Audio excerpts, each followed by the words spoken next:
Menanggapi sinyal Partai Persatuan Pembangunan merapat ke koalisi pengusung Prabowo Gibran, Ketum Golkar Erlangga Hartarto menyebut akan membahasnya terlebih dahulu dengan koalisi. Erlangga mengatakan kemungkinan P3 pindah dari koalisi pengusung Ganjar Mahfud ke koalisi pengusung Presiden terpilih Prabowo Gibran akan dibahas di internal koalisi Indonesia Maju. Sinyal bergabungnya P3 ke koalisi Prabowo Gibran semakin menguat, terutama setelah PLT Ketua Umum P3 Mardiono hadir di halal bihalal Partai Golkar. Bahas internal di koalisi Indonesia Maju. Tapi apakah sudah ada omongan-omongan Pak sebelum ini Pak? Ya. P3 bakal diajak merapat nggak Pak? Ya, nanti dibahas dalam tim. Ya. Ada jatahnya dong Pak? Apa? Ada jatahnya juga dong Pak untuk P3 apa gimana Pak? Saya belum paham. Ya, masih. Makasih Mas. Habis Pilpres, terbitlah bongkar pasang koalisi. Pasca pengumuman Presiden terpilih Prabowo Subianto, pergerakan partai politik semakin jelas merapat ke koalisi sang pemenang. Tak ketinggalan, manuver Partai Persatuan Pembangunan yang sebelumnya berada di barisan pendukung Ganjar Mahfud tampak menghadiri acara halal bihalal Partai Golkar.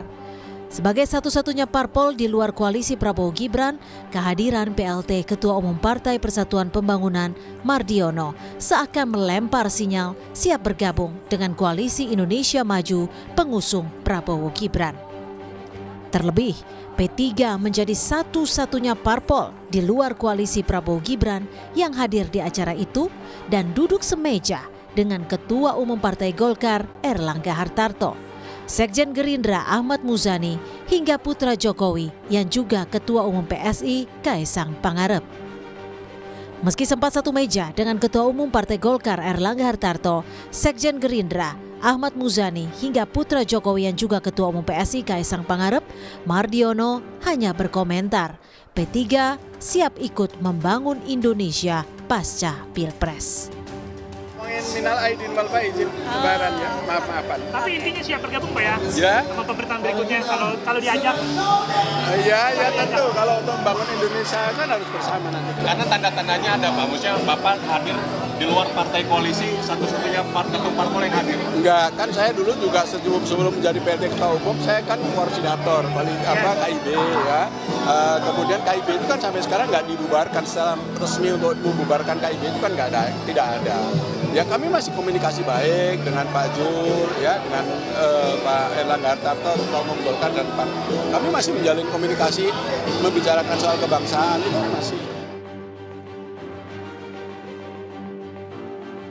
Menanggapi isu P3 gabung ke koalisi Indonesia Maju, Capres Ganjar Pranowo tak mempermasalahkan keputusan yang diambil partai lain pasca pemilu usai.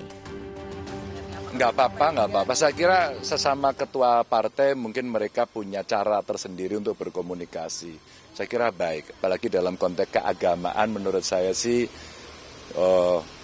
itu menjadi tradisi Indonesia lah ya. Antar individu, terus kemudian mereka antar pimpinan partai, saya kira boleh-boleh saja. Ya, manuver P3 bisa jadi berubah pasca kenyataan pahit di Pileg 2024. Untuk pertama kalinya P3 gagal lolos ke DPR karena tak mampu melampaui ambang batas parlemen sebesar 4%. P3 hanya meraup 5.870.000 lebih atau 3,87% suara nasional. Terlebih Presiden terpilih Prabowo Subianto sempat menyebut akan merangkul semua parpol di pemerintahan baru nanti. Tim Liputan, Kompas TV.